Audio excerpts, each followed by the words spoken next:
Live from the Washington, D.C. area, it's the Inside Scoop. All the news that our viewers want to know. Now, here's the host. Good evening. Welcome to the show. I'm Jeff Barnett. Thank you very much for joining us. Tip O'Neill, the former Speaker of the U.S. House, famously coined the phrase, "all politics are local." Tonight, we're going to be testing that theory and talking about how the politics of Richmond and the politics of the General Assembly directly affect the lives of people here in Fairfax County. And to discuss this message, we're going to be talking with 4 members of the General Assembly. All are Democrats, because all members of the General Assembly now from this area, inside the Beltway anyway, are all Democrats. We'll be talking with Barbara Favola, Senator, and with Marcus Simon, House of Delegates, both in the first part of our show. And the second part of the show, we're talking to 2 new delegates. They've both been elected within the past year, Sullivan and Kathleen Murphy. But let's go back to the first part. First, thank you very much for joining us. It's very nice to have you here. Thank you, Jeff. It's a pleasure. Ethics reform. Ethics reform was a big deal this year, obviously with the fallout of Governor McDonald's case, an indictment and conviction. Marcus, you introduced legislation, did you not, on ethics reform? Well, I had a couple of things that went around ethics reform. There were a number of us that put in bills that addressed some of the peripheral issues. The big ethics reform package, the omnibus ethics bill, was sponsored in the House by Delegate Todd Gilbert of Shenandoah. I had a bill that would do some things that the ethics bill didn't get to. For instance, ethics doesn't really touch the issue of campaign finance. So we, on our ethics bill, would limit the amount of gifts or the size of gifts that people could accept, the number, the frequency. It didn't deal with campaign contributions, and in particular, what you could spend campaign contributions for. So I had a bill that says you couldn't convert a campaign contribution to your personal use. If somebody gave you money for your campaign, you can't use that to go do your dry cleaning or pay the rent or pay your cell phone bill or fill your car with gas. And under current law, you can. Under current law, there's no crime and there's no penalty for doing that. And in fact, if you look at closely at some of the disclosure reports from some members of the General Assembly, you see that they do just that with their campaign funds. So, for instance, if we had a $250 gift cap presently, if somebody wanted to give me a $300 luxury suite ticket to a Redskins game, I couldn't take that because it's over $250. But what I would say is, how about this? Make a $300 campaign contribution to me, because there's no limits on who I can take them from or how much I can get or what I spend it on. And then I'll go ahead and spend it on the Redskins ticket that way. Or just call it an in-kind contribution to my campaign, and we'll talk about donors and talk a little bit about campaign development somehow at the event. So without any kind of limit on what you could call a campaign contribution or what you can do with a campaign contribution, I felt that the rest of the ethics bill wasn't going to be as effective. Now, those sound, in one sense, like very common sense things to prescribe, but it didn't pass. Nope, it was, as what happens with a lot of these, it was in a small subcommittee that met in a small conference room in the General Assembly building, I think at 6:30 at night, and we got about a 10-minute hearing, and then there was a motion to lay the bill on the table. So why? The explanation was that we might set some traps for the unwary. We didn't want to criminalize behavior that might not be intentional on the part of delegates. That was sort of the facial explanation. The real answer was that this committee would set up, and if you'd sat through the hearing, every bill that was before that committee that evening was killed. That was sort of preordained, I think, by the leadership that we'd have a certain stack of bills they didn't want to deal with this particular session, and so they went to that committee to have a fair hearing before we executed them, sort of a situation. Okay, but again, it begs the question, why do you, in your opinion, why did the leadership of the House take that position? I think that they are 2 things. One is that they sort of see as a solution in search of a problem. They don't see a real problem here the way that I do. They just don't agree that it's a widespread, rampant problem. They sort of prefer this culture of disclosure. Look, you do whatever you want. As I said earlier, you can go find it on the campaign disclosure reports. If you don't like what your delegate's spending their money on, vote for another guy. And there's a sort of a culture of I would say a culture of entitlement. I'm new, so it's easy for me to say. But I think amongst some of the folks that have been there for 20, 30 years, they've always done it this way. It's never been a problem until it's a problem. And the press gets excited about it for a couple of weeks, couple of months, a year, and then it goes back to normal. I think they're kind of hoping that everything goes back to normal. Remember, the General Assembly's been meeting for 400 years. And one of the attitudes that, and I think Marcus is getting to this point, one of the attitudes that's very prevalent is we don't pay our General Assembly members much. $18,000 a year is our salary. So people who go into this must be going into it for a noble cause. They're not going into it for the money. They must want to be acting in the best interest of the state. And that's like a prevailing attitude. It's from the colonial days of the landed gentry who, were very magnanimous and willing to give their time to public service. So there is no need to question their decisions when it comes to campaigning. But we just had an issue where Absolutely. Governor McDonnell was convicted, and now the appeal process is going on, and it's, from what I see in the press, it's 50-50. This may be overturned because the rules are so lax. I mean, when they're so lax that I guess $177,000 traded hands, and that wasn't sufficient to trigger a term in jail. It is very bizarre, I guess, because the former governor was prosecuted under the federal Hobbs Act because we really don't have state statutes under which he could be prosecuted, except he didn't report his gifts, and that was, in the state context, his only crime, if you will. So this whole context of a quid pro quo is based on the federal law, the Hobbs Act. And even though we might try to explain that context to our state colleagues and other lawmakers, there really is very little appetite in wanting to move forward. We took a baby step. We at least took a step. Now the bill that passed actually limits each individual gift to no more than $100. You have to report if it's $50 or more, but you can accept the gift if it's up to $100. And then there are exclusions for friends and But other. you could still make that gift to the campaign fund. Yes. And then draw that money from the campaign fund. That's exactly right. We didn't touch, as Marcus mentioned, we just didn't touch campaign finance at all. There are a number of loopholes, and actually some colleagues of mine in the House wrote a letter to the governor recently, and it's gotten a little bit of attention in the press and from the governor as well, asking him to amend it. In Virginia, the governor doesn't have to just give an up or down on a bill. So the General Assembly passed a bill that does what it does, but the governor can send back specific line amendments, or he actually can send back a substitute, an amendment in the form of a substitute. And I say, you guys, nice try, but here's where I think you can do better. And we've asked them to make some specific changes. For instance, we reduced the limit, the gift amount from $250 to $100, but it's as many $100 gifts as you'd like. And we've said to the governor, if you're really talking about tightening up the standard, then that $250 to $100 ought to be an aggregate amount also. So you can get a $100 gift per year, but not every day or every couple minutes. We've also talked about asking him to issue fix the issue of gift splitting, where you can go to have a very expensive dinner that may be over $100, but if the lobbyist there has two different clients, he can say, well, I'll charge $50 of your dinner to this client and $50 to another client, and then nobody has to report or do anything. So we want to address that issue. And again, some of the other issues that we talked about with campaign finance.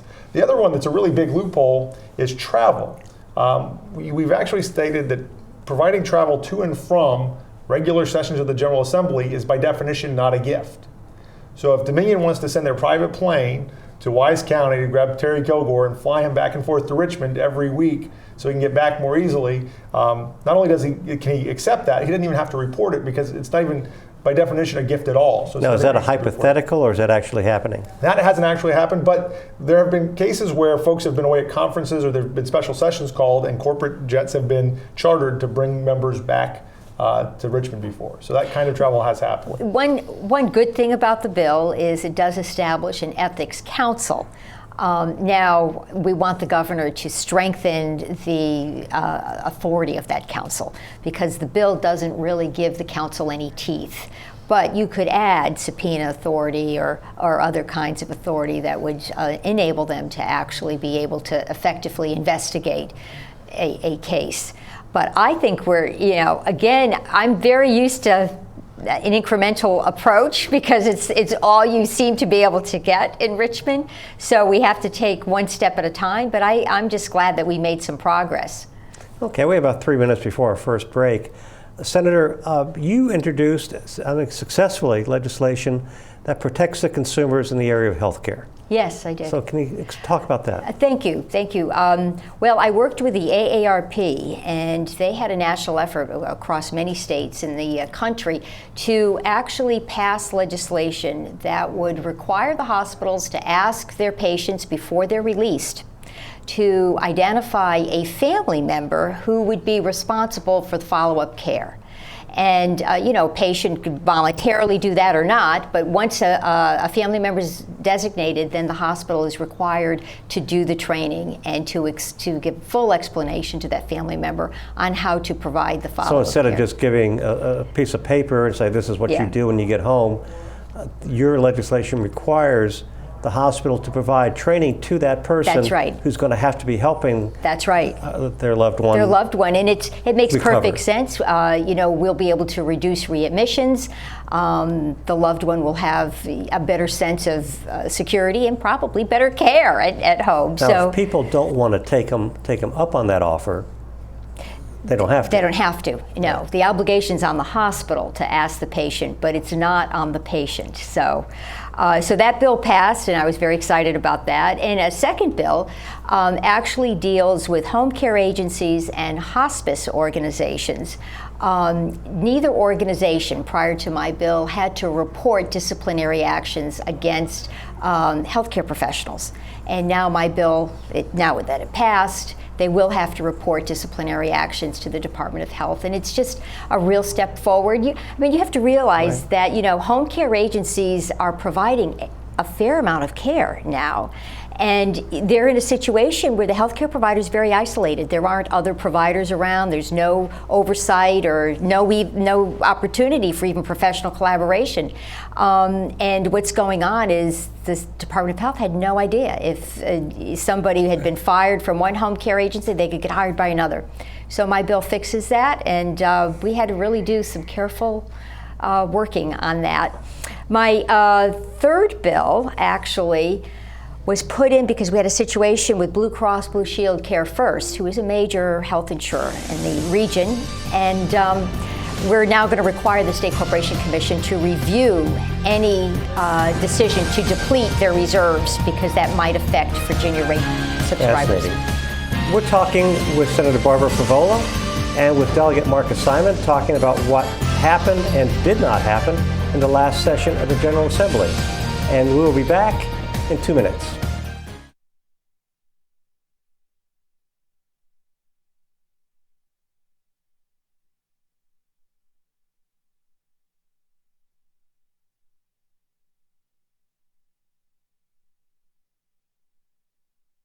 Cancer. I had to have a radical neck dissection and a portion of my tongue reconstructed. I didn't know if I was going to live or die. I'm Surgeon General Richard Carmona. The survival rate for oral cancer is only 50%. Oral cancer can happen to anyone. If you have a sore or lesion in your mouth that doesn't heal within 2 weeks, see your dentist. Early detection is the key. Early detection saves lives. I know.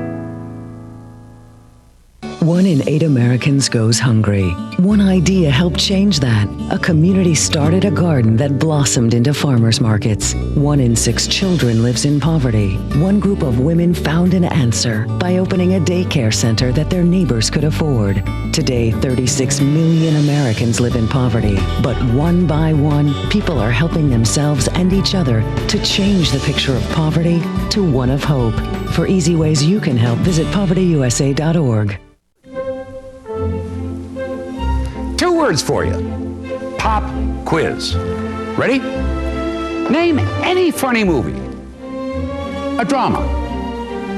Name a mystery. And one more thing. Name the movie your kids saw today in science class. Know what really matters. Know about your kid's school. And know about your kid. Find out 100 ways to know more, do more. We're back to the Inside Scoop. Here again, your host.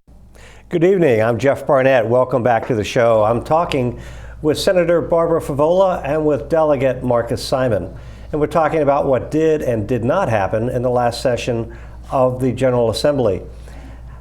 Three things that didn't happen. Let's kind of focus on that for a few minutes.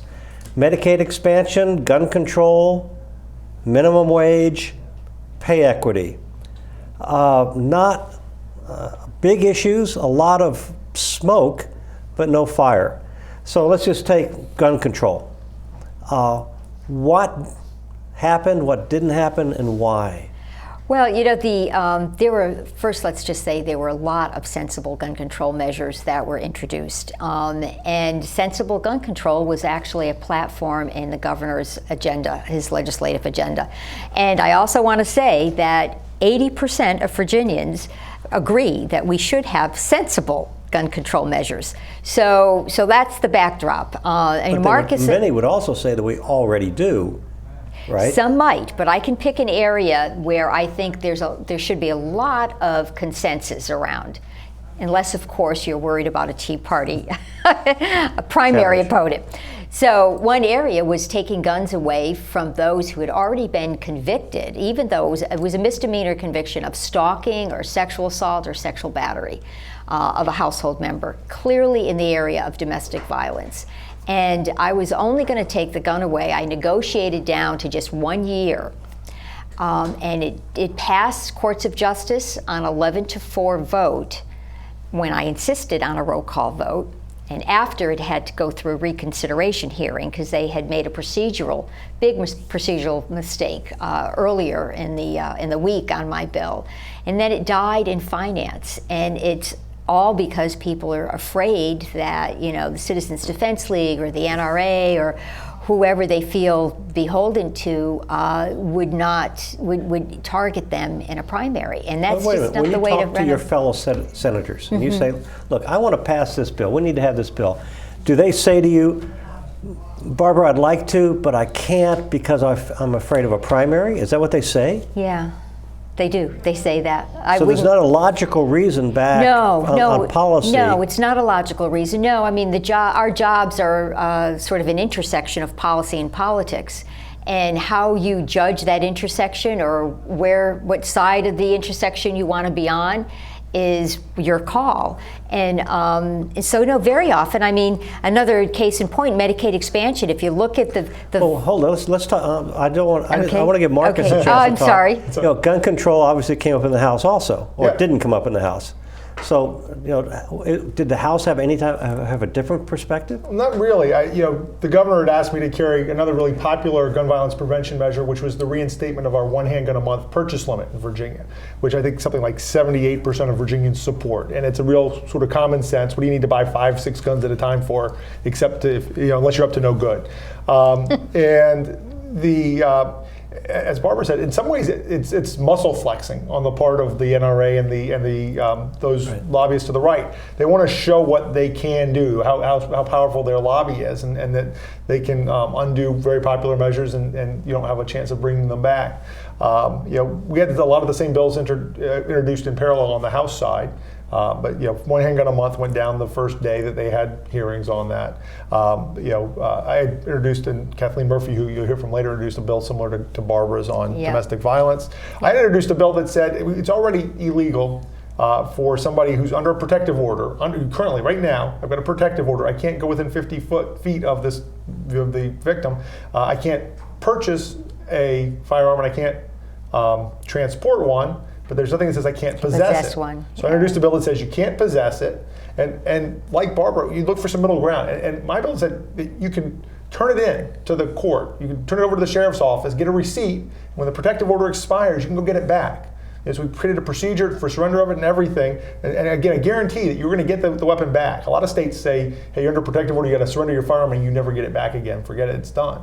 But even with those attempts at moderation or meeting them halfway, there was no interest in meeting us halfway. And even when we explain to them that there have been studies done that demonstrate that those who already act in a violent way are almost always, 90% of the time, going to escalate their violent behavior. So this would be a way to prevent future violence. And a lot of the violence is against women. You know, a woman has a likelihood of actually dying 7 times more if, in fact, a firearm is involved in a domestic violence dispute. So it's a 7 times greater likelihood that a woman would die if a firearm was involved. So what do you do when you give them the facts and it just doesn't? It's not on their decision model. It's not in their decision model. Well, let's shift a little bit though. You started talking about Medicaid expansion. Yeah. Again, are the same kinds of dynamics kind of a refusal to face facts? Is that the issue, or do the opponents have some positions that make sense? Well, over the past 2 years, I will have to say, the Democrats, the moderate Republicans, and the governor, we listened carefully to every argument that the anti-Medicaid expansion folks put forward, every argument, and we countered every one. So we had to, at the end of the day, it was all about politics. And it really wasn't. And again, there were moderate Republicans who said, I know the right thing to do is to vote for this expansion, but I simply cannot do it, especially after the Eric Cantor primary loss. There was a noticeable shift, at least in the Senate, in terms of our ability to be able to work across party lines with the moderate Republicans.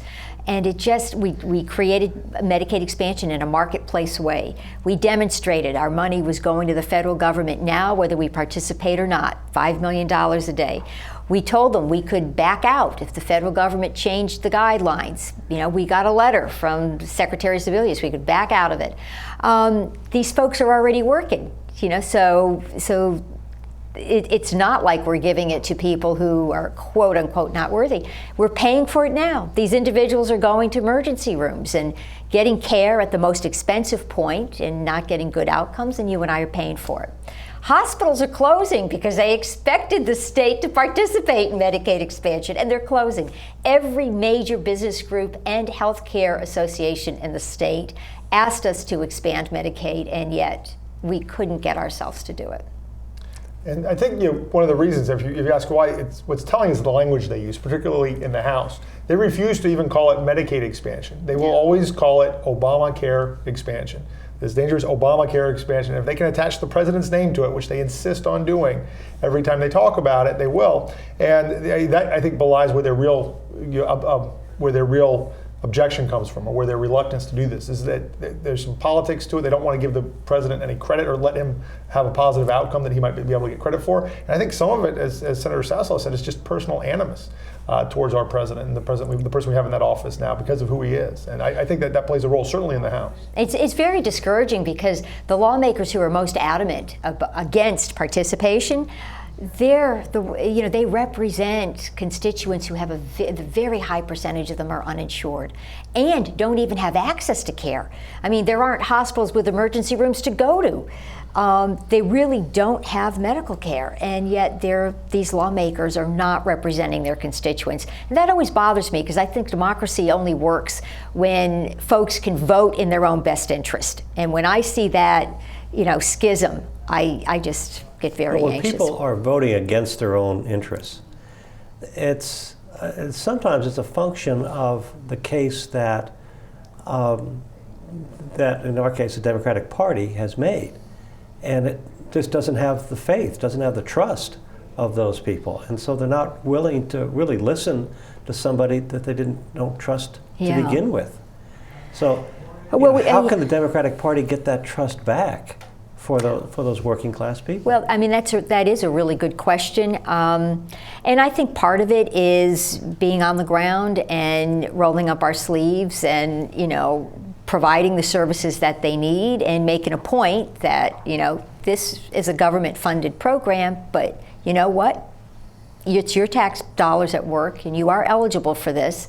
And we all benefit when you have a higher quality of life. We all benefit when you're able to work. There's enormous loss of productivity in not having Medicaid expansion. But you're right. I mean, the trust factor has to be there, and we have to be willing to build that and to work on it and talk to them in their terms. By the way, I went to your town hall over the weekend, and there was a question from the audience, and the woman said that she was against Medicaid expansion because in 3 years, or in 2016, the state would have to pick up 90% of the cost, which was exactly the opposite of reality. No, federal government picks up 90% of the cost. That's right. So the amount of misinformation that is out there is rather extraordinary. Well, yeah, and I think some of that's the function of the echo chamber. I mean, it's where these folks are getting their information from. And I think that sometimes the Republicans do a better job of messaging, but not necessarily being accurate. So they'll repeat the same, I'll say lies, probably the same misinformation over and over and over again, and it becomes truth to the folks that listen. Let's talk, we have about 3 minutes left, minimum wage. Sure. Again, there are many states that are with Republican governors and Republican legislatures passed minimum wage increases. That's Virginia did not. Yeah, I introduced a fairly ambitious minimum wage bill, but it was strategic. I had a bill that would have raised the minimum wage to $15.15 in 2015. Right now, only I think Seattle-Tacoma's got a $15 minimum wage, and Seattle itself is going to phase in a $15 one. But it was to get the conversation going and to say, well, what is the number? If $15.15 is too high, that's fine. What number are you willing to go to? Ken Plum had a bill that was for a 10-10 minimum wage phased in, and I supported that. And I think Barbara had a minimum wage bill that would go to a referendum. But what we learned in the House, at any rate, we're talking about 15-15, is we have a list now of a bunch of delegates who said, I can't support that. That's crazy. But here's what I'd be willing to do. And so we're getting an idea of what incremental steps they might be willing to take. And my bill actually didn't even raise the minimum wage. It gave local governments the authority to do it after a referendum, and they'd have to do it over 3 years. So I thought, as Marcus just described, I thought I was really going more than halfway, since we were just voting to give local government the authority to put it before the voters. But there was no appetite for it. And again, that was very unfortunate. Yeah, the business community really came together, swiftly and strongly said to their folks at the Republican Party, listen, you guys said no to us on Medicaid expansion, you said no to us on transportation in some cases, you got to stick with us on this minimum wage thing. We're completely against it. And that was about the end of that. Well, about 30 seconds before our break, very quickly, in November there will be an election. Yes. Will the two of you be running for re-election? Yes. Yeah, absolutely. I've been out this weekend canvassing, getting signatures so I can get my name back on the ballot, and I hope to go down to Richmond again. I just turned in all my paperwork today. This was the first day you could turn it in, so I've got all my petitions signed and my statement of organization all done and ready to go. So yes, I am looking forward to representing the 30% of district again for another 4 years. Well, Barbara, Marcus, thank you very much for what you're doing. No good deed goes unpunished. Thank you for representing us in Richmond. Thank you for what you do. Thank you. You're welcome. You're welcome.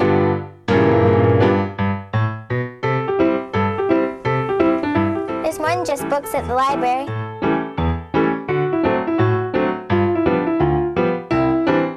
There's more than just books at the library. Excuse me. There's more than just books at the library.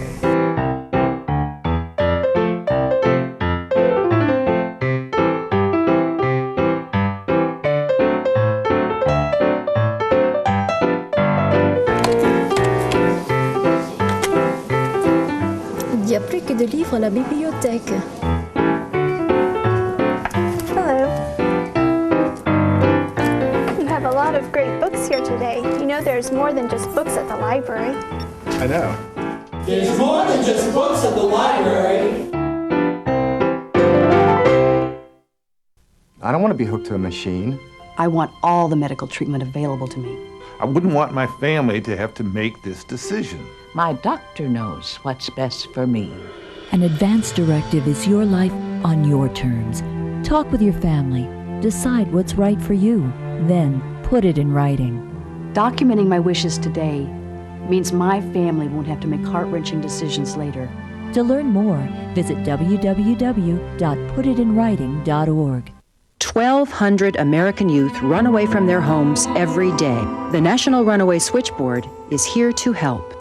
1-800-RUNAWAY. If you are a runaway, thinking about running away from home, or a parent or guardian concerned about issues facing your child, call us 24 hours a day. 1-800-RUNAWAY. In times of crisis, hope is just a phone call away.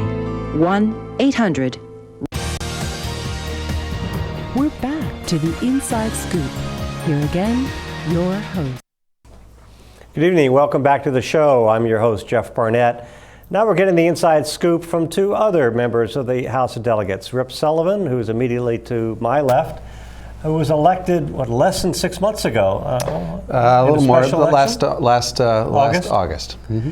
And Kathleen Murphy, who was only elected in January. And so both of them are rookies, or new in the General Assembly. And we'd like to talk a lot about that experience of what it's like to be walking into a General Assembly that is already up and running and having that experience for the first time. But first, let's just kind of get right into some issues that actually impact people at home.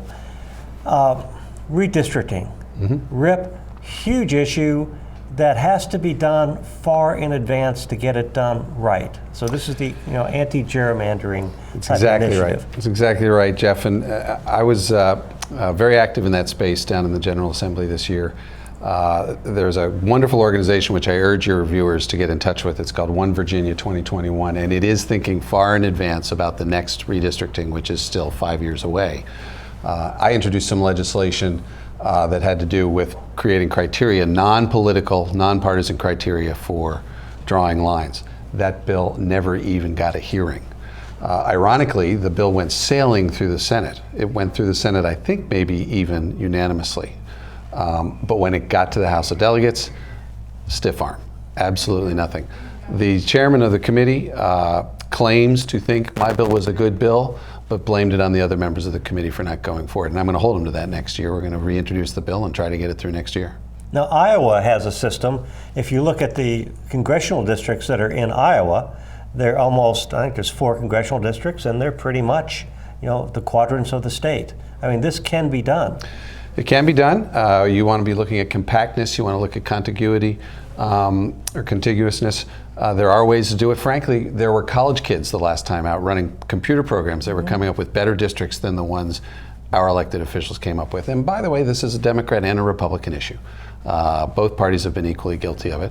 What we need to do is take the partisan politics out of it, and we need the people to be choosing their legislators rather than legislators choosing their voters.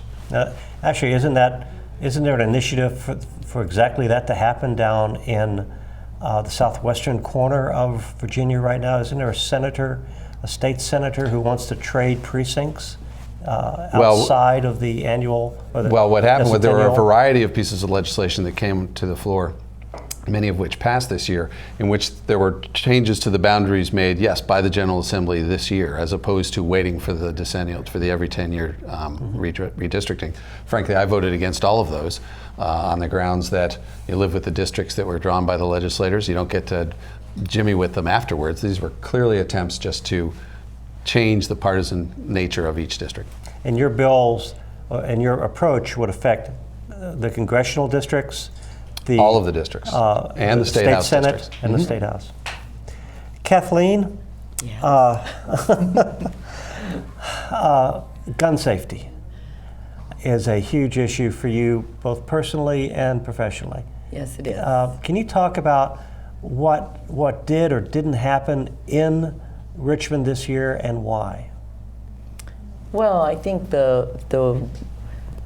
it was probably the most disappointing thing ever to find out that no matter what you said in a bill, it really didn't matter. If it had the word gun in it, it was a dead bill. They didn't want to hear it. They weren't going to pass it, and unless it was getting you more guns and more deadly bullets. It was an amazing experience to walk into the committee hearing room for the first time and say, I have an amendment in the form of a substitution, and they wouldn't hear it. They would not hear it. And so I was so surprised that I started to get up and leave, and Brian Moran said no. He said, sit and at least talk about what you wanted to. And Brian's the Director of Public Safety. Yes, but he said, go ahead and talk about what you were hoping the bill would do because you have this time. And so that is what I did. And the other thing that I did, which was pretty unusual for a freshman member, because we're really not supposed to talk on the floor, I gave a speech. It's called A Point of Personal Privilege, where I talked about how this issue can't just face a blockade. There has to be a yes out there somewhere. There has to be one thing that both sides can agree on, and that can be a step that we take together, a first step in looking realistically at how we should to deal with some of the really serious gun issues. But again, when you're talking to your fellow members, and what do they say? What's their pushback? I mean, do they have a logical argument, or do they have a? Well, they don't. They got to be coming from somewhere. They don't have to have logic. They're in the majority. They win.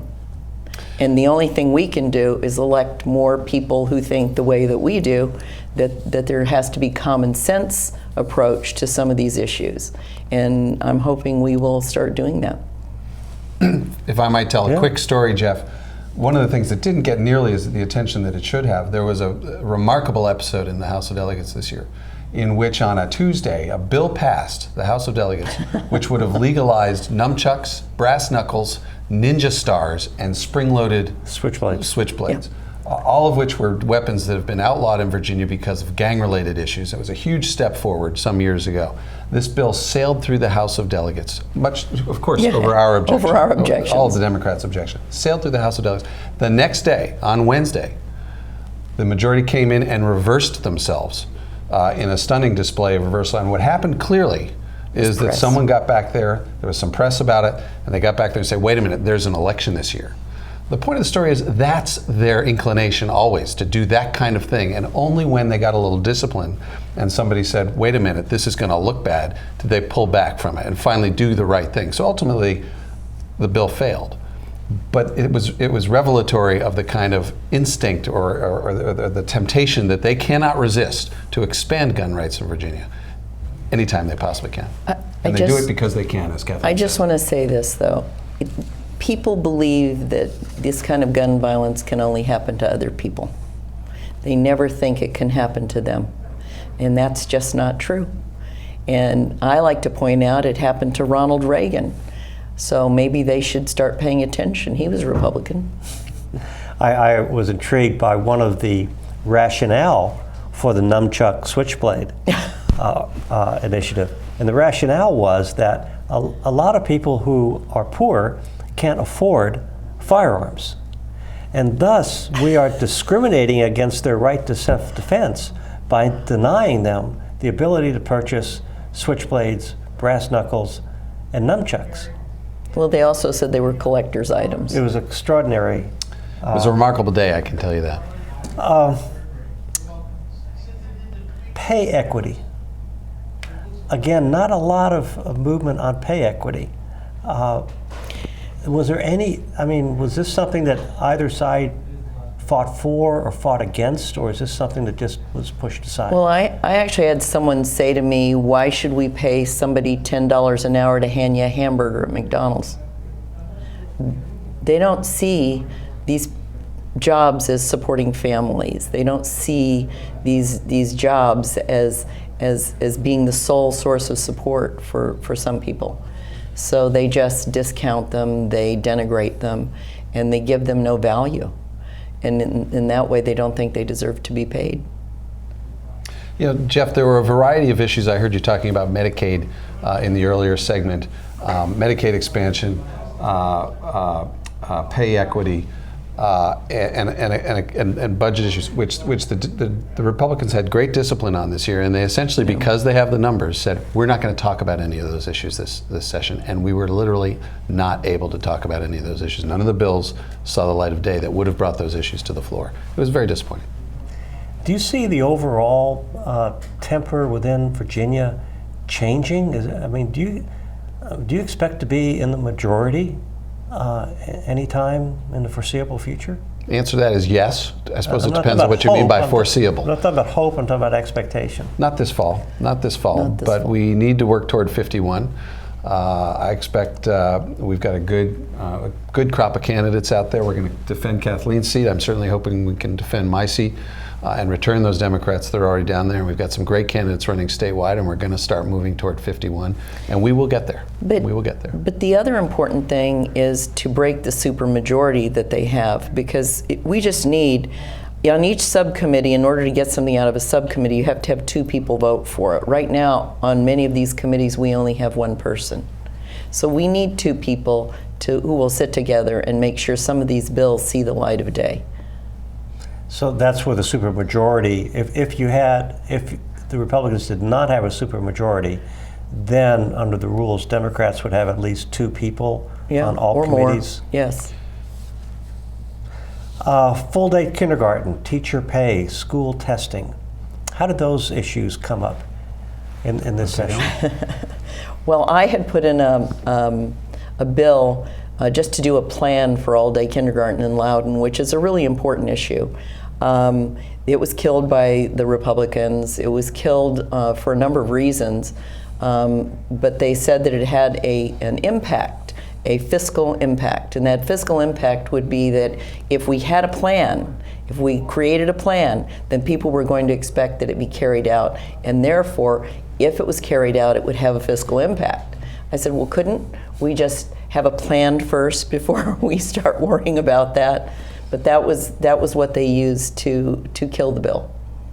And it was a bipartisan effort. I did get Tag Greason to support this bill, and I was really grateful for his support. But it didn't go anywhere. I heard Marcus talking to you in the first session about committee meetings at 6:30 at night. Most of the committee meetings in which my bills were killed took place at 6:30 or 7 a.m. There's sort of crazy times, and no recorded votes, of course. Teacher pay, 1.5% increase. You know, and needless to say, everyone in that room was pleased to see, by that room I mean, on the floor, pleased to see an increase. It's not enough, but we were glad to be able to do something, move in the right direction. What is the procedure? What is the weight that Richmond has in teacher pay? Aren't those pay rates set by the counties? They are. This has to do with the state share, and so every locality will have to decide whether to actually give those pay raises. But there'll be that option available to all the jurisdictions around the state. Okay.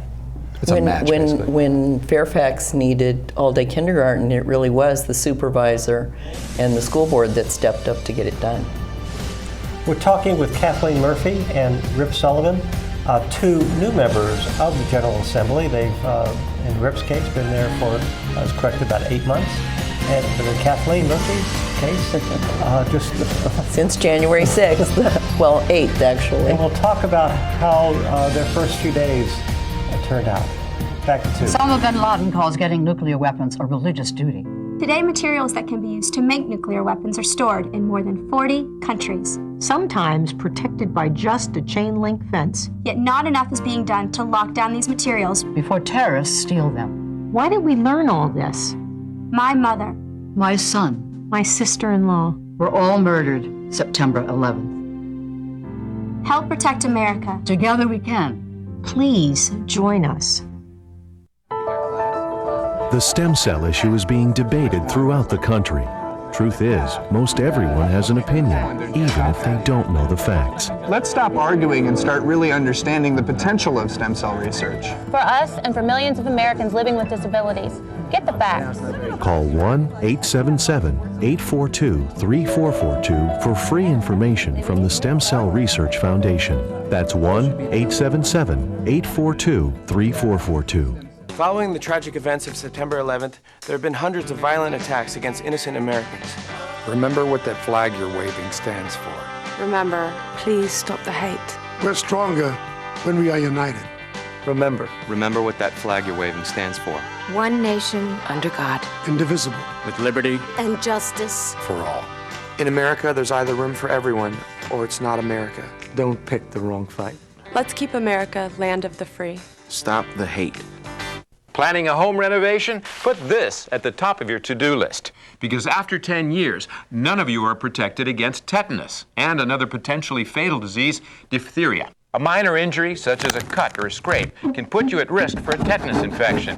And while safety gear offers some protection, an up-to-date vaccination called the TD booster is the best insurance against tetanus. So get the TD booster. If it's been 10, do it again.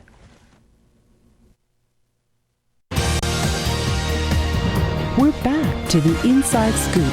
Here again, your host. Welcome back. I'm Jeff Barnett. This is the Inside Scoop, and we're talking with two new delegates to the Virginia House of Delegates, Rip Sullivan on my immediate left and Kathleen Murphy. Kathleen is a small business owner, lives in McLean, former congressional staffer. She sits on two committees, on finance and on privileges and elections. Yes. Rip is an attorney, also lives in McLean. You're also on finance, but you're also on the Agriculture, Chesapeake, and Natural Resources Committee. So I guess that's the environmental type committee. Very interesting issues. Some of the environmental issues do come before that, particularly, of course, with the Chesapeake Bay. Well, okay, let's talk about the environment just a little bit here. Extreme weather is a function of our lives now, and it keeps getting more extreme as we go by. Is there a sense at all in the Virginia House of Delegates to take any actions at all about the man-contributed causes of global climate change and extreme weather? I heard Barbara talking in the first session about incremental change, and that's what you have to get used to in the House of Delegates, things moving slowly. One of the lessons I learned first off down there is that no one down there on the other side of the aisle likes to talk about climate change. In fact, I think there's some news out today about the words climate change being stricken from the record or something down in Florida. They prefer to talk about recurrent flooding. And that is because out in the Norfolk area, the people are finding seawater in the streets where they didn't used to find seawater in the streets, and the statistics are quite clear that Norfolk is the second most at-risk population center behind New Orleans. So there is, and it is a huge economic engine for this Commonwealth. No question, and the costs, of course, of trying to fend off sea level rise are enormous. So we are trying to make some progress down there. I was happy the last session to be a part of. I introduced some legislation which ended up being merged with one of our colleagues' legislation, a woman named Jennifer McClellan, which actually expands a little bit, but significantly, the megawattage, or the wattage that solar power, non-residential solar power facilities can do. So now they can go up to 1 megawatt. We talk on our side of the aisle all the time about needing to improve what we're doing in terms of renewable energy efficiency, in order to reduce our carbon output. It's hard work, it's a tough slog, but that's a fight we just have to keep fighting, and we got to win. Yes, it is. Kathleen, there's a lot of people that are really firm on the side of taking action now. But in Virginia House of Delegates, that person would be in the minority. Why is it, again, when you talk to your colleagues, why are they so adamant against any type of initiatives dealing with climate change?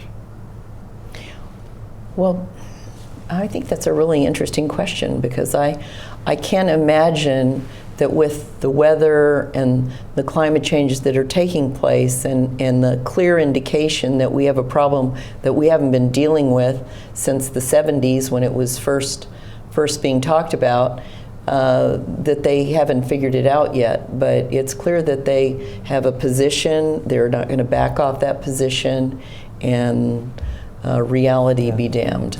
Winston Churchill once said that Americans always end up doing the right thing after exhausting all other alternatives. That's probably true.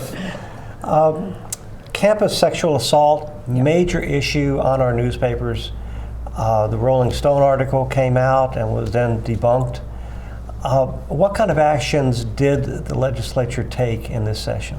There were several bills on campus sexual assault and how to deal with it properly, and especially because a lot of the victims don't want to have mandatory reporting. That frightens them to the point that they won't report it at all. So the curious thing in the House of Delegates, though, is this bill put in by Eileen Fillerkorn, who's a wonderful delegate. From the Burke area. Yes, and it ended up being a bill that became Jimmy Massey's, who is a Republican.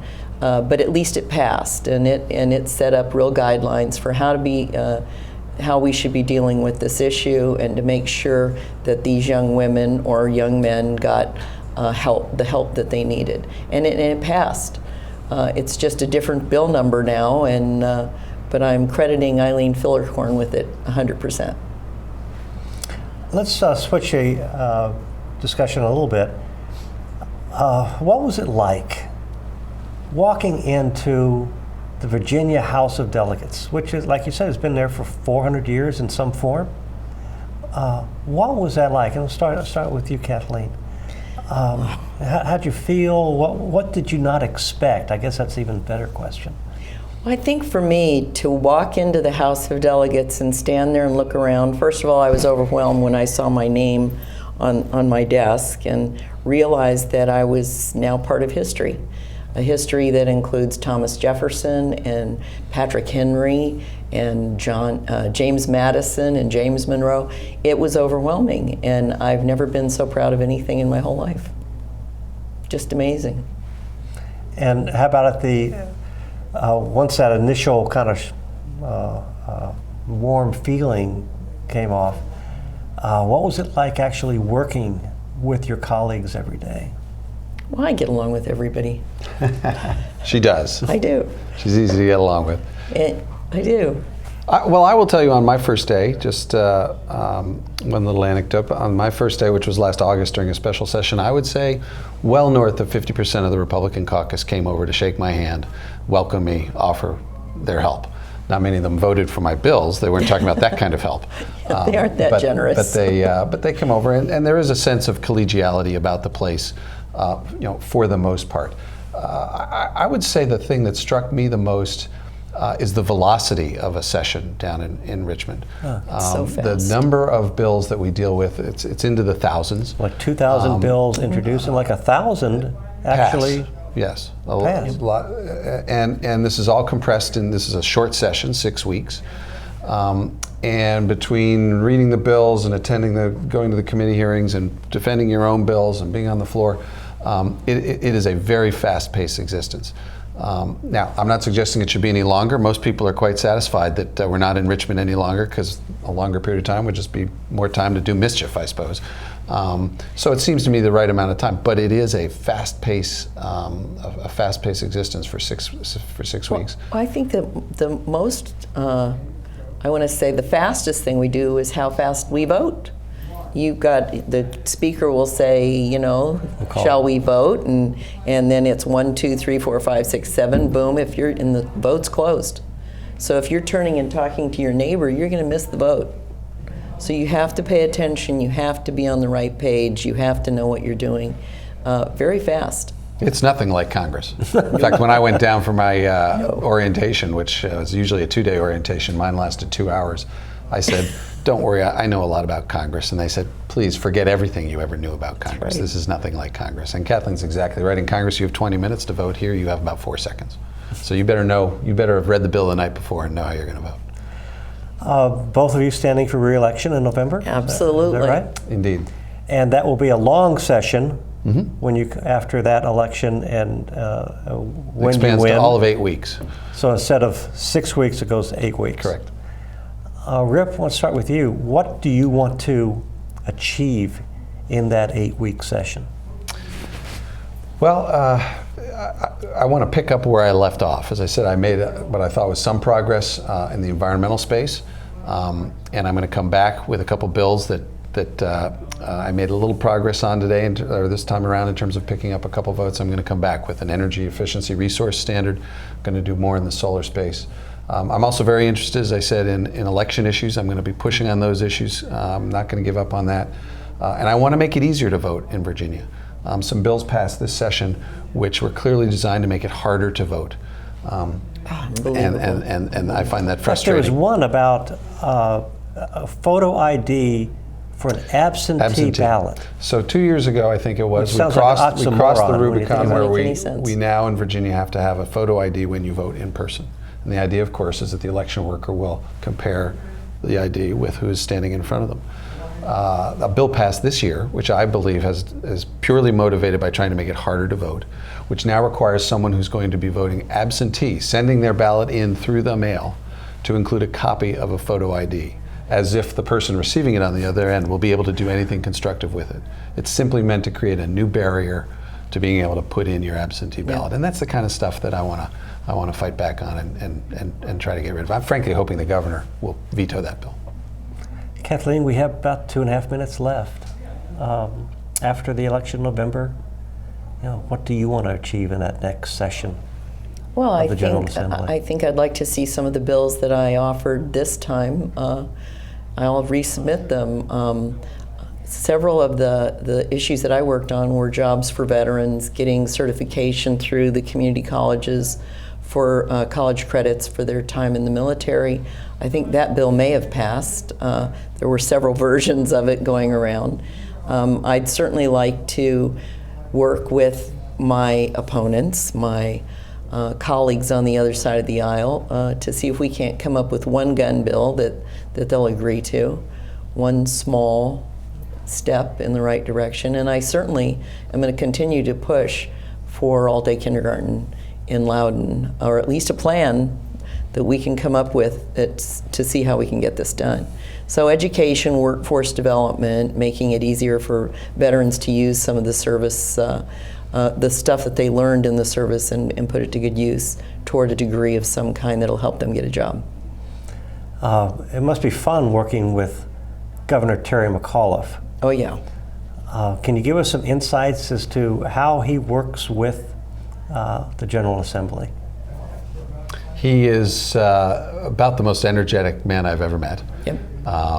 He is a cockeyed optimist. I mean, everything as far as he's concerned is yet another opportunity. Whether he's winning or losing, it's an opportunity to advance the ball. And his leadership has just been terrific down there. And one of the things which the Republicans didn't like to talk about was we did pass a budget and it had some more money in it, but no one wanted to talk about how that might have happened. And some of that has a lot to do with the leadership of Terry McAuliffe, who's been involved in bringing new business into Virginia and helping to repair and diversify our economy. Yeah, he got $27 million for efforts to get businesses to relocate to the Commonwealth. That means more jobs, and that's what we're looking for. I'm Jeff Barnett. We've been talking with Kathleen Murphy and with Rip Sullivan, two new members of the General Assembly. They're both standing for election in November. The next election, I guess, is November 6th, I think. Early in November.